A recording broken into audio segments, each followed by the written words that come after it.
Hello, good afternoon. আবারও বিকাল থেকে একটা নতুন ব্লগ নিয়ে চলে এসেছি। আর এটাও হচ্ছে বাবার বাড়ির ব্লগ। তো বাবার বাড়িতে ৩ দিন ছিলাম। ৩ দিন না, ২.৫ দিনের মতো। তো ২.৫ দিনের ব্লগই ভিডিও শ্যুট করে নিয়ে এসেছিলাম। সেগুলোই তোমাদের সাথে শেয়ার করছি।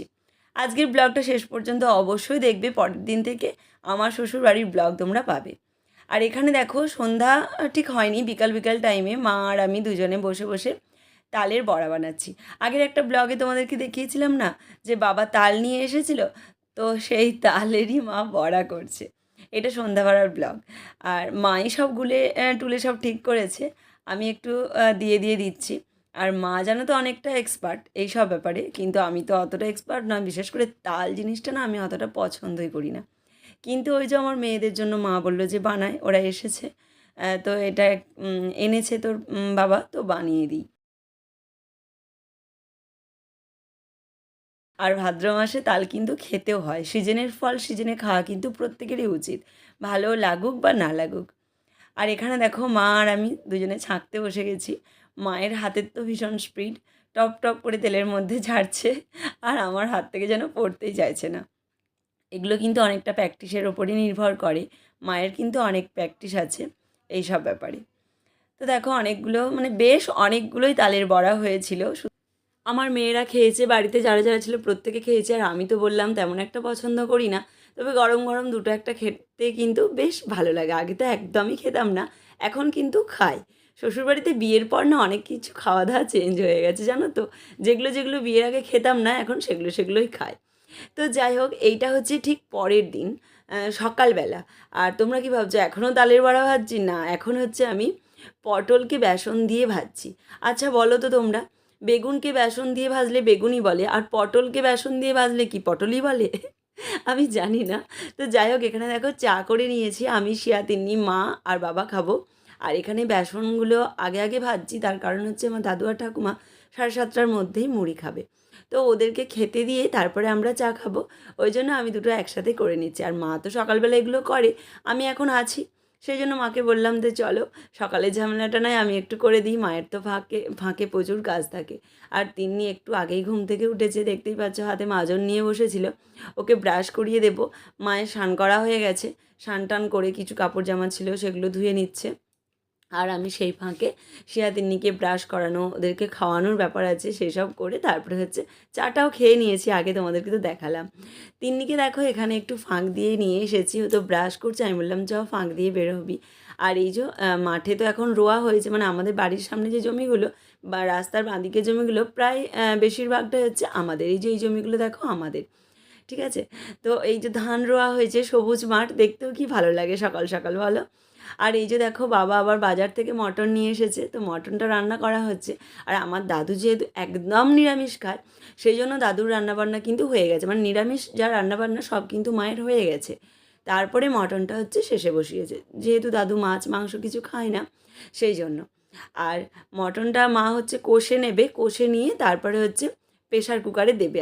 আর এই যে দেখো আমার দাদু চেয়ারে বসেছিল, আমি এসে ক্যামেরাটা অন করতে দেখো ফোগলা দাঁতে কত সুন্দর মিষ্টি একটা হাসি দিচ্ছে।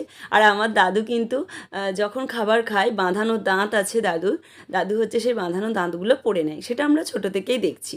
তো এখন তো খাবার খাচ্ছে না, ওই জন্য দাঁতগুলো খুলে রেখেছে, আবার খাবার খাওয়ার সময় দাঁতগুলো পড়ে নেয়।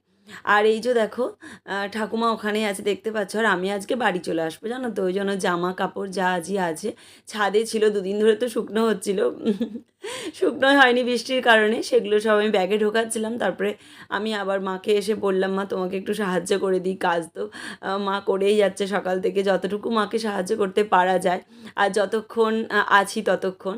তো আমি মাকে হচ্ছে, মায়ের যেহেতু মটনটা কষা হয়ে গেছে ওই জন্য আমি কড়া থেকে নিয়ে প্রেশার কুকারে দিয়ে দিলাম। আর নুনটা আমি একটু চেক করে নিচ্ছি ঠিকঠাক আছে কি না, নুন টুন ঠিকঠাক আছে কি না দিয়ে দেখো আমি প্রেশারটা এঁটে দেবো। আর মা এখন চলে যাবে বাসন টাসন ধোয়ার জন্য, ওইদিকে মা বাসন টাসন ধোবে। আর আমি তো এখন ব্যাগ গোছ করছি, আর তোমাদেরকে তো বললাম বাড়ি চলে যাব।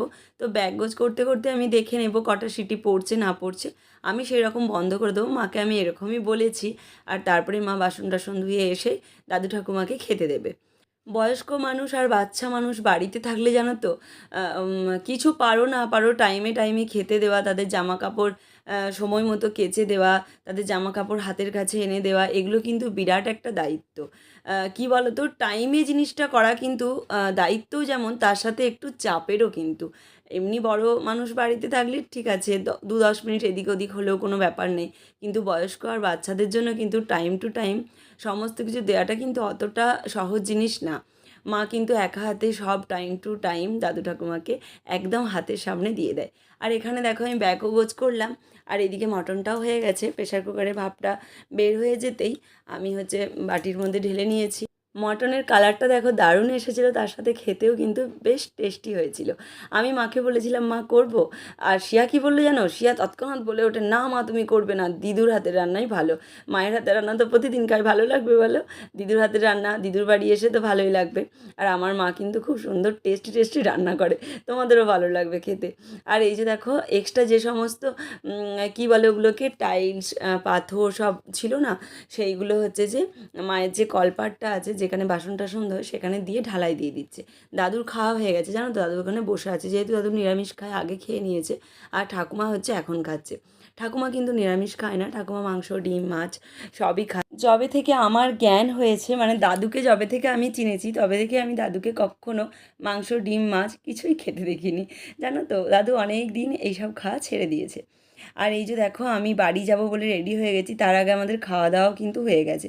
সব আর তোমাদের সাথে শেয়ার করলাম না, কত কি শেয়ার করবো বলো। এখানে দেখো তিন্নি রেডি হয়েছে, রেডি হয়ে তোমাদেরকে একটু স্টাইল করে দেখাচ্ছে। আর এই যে এখানে শিয়া রেডি হয়েছে, আমিও রেডি হয়েছি। আচ্ছা আসবো আসবো, আসছি, টাটা। হ্যাঁ হ্যাঁ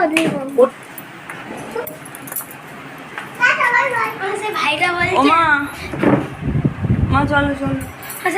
আমি যখন বাড়ি থেকে বেরিয়েছি তখন 2:30 পৌনে 3টের মতো বাজছে, আর এই টাইমটা দাদু ঠাকুমা দুজনেই ঘুমায়। তো আমি রুমের মধ্যে ঢুকে দাদুকে প্রণাম করলাম, আর ঠাকুমা তো শুয়ে আছে, ঠাকুমাকে বললাম আর উঠতে হবে না। ওরা ঠিক বিকাল 4টে বাজবে আবারও উঠে পড়বে, উঠে দুয়ারটাতে বসে থাকবে। আর আমি দেখো দুই মেয়েকে সাথে দুটো ব্যাগ নিয়ে যাচ্ছি এখন শ্বশুরবাড়ির উদ্দেশ্যে। আর জানো তো এই দুটো ব্যাগ দুটো বাচ্চা নিয়ে যেখানেই যায় না কেন আমার প্রচুর রিস্ক হয়ে যায়, বিশেষ করে বাসে টাসে গেলে না রিস্ক হয়ে যায়। আমি বেশি তো বাসে যাতায়াত করতেই পারি না, আর একা একা আমি ওই জন্য বাচ্চাদেরকে নিয়ে হুট করে কোথাও যাই। এই তো বাসে চলেছি, সেই হ্যাঁ। আর দেখো আমি তো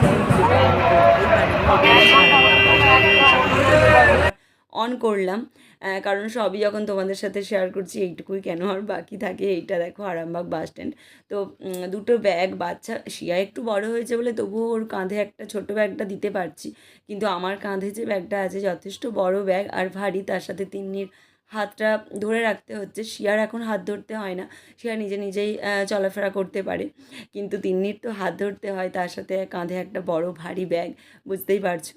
তো আরামবাগ নদীটা পেরিয়ে দেখো আমরা চলে আসছি বাড়ির উদ্দেশ্যে। আর 3 দিন ধরে যেহেতু ভীষণ বৃষ্টি হয়েছে, সেই জন্য দেখো জমিতে একদম জল দাঁড়িয়ে আছে। আর এই জলটা কিন্তু এখন তো মানে ফসল রোয়া হবে, মানে ধান রোপণ করা হবে, সেই জন্য কিন্তু এই জলটা খুব প্রয়োজনও ছিল। যাই হোক, এখন আমি বাপের বাড়ি থেকে শ্বশুর বাড়ি চলে আসছি। এইবার তোমরা যে সমস্ত ব্লগগুলো পাবে অবশ্যই আমার শ্বশুর বাড়িতে আমার কীভাবে আমার সারা দিন কাটে, আমার লাইফস্টাইল তোমাদের সাথে এবার শেয়ার করতে থাকবো। তাহলে আজকের মতো টাটা।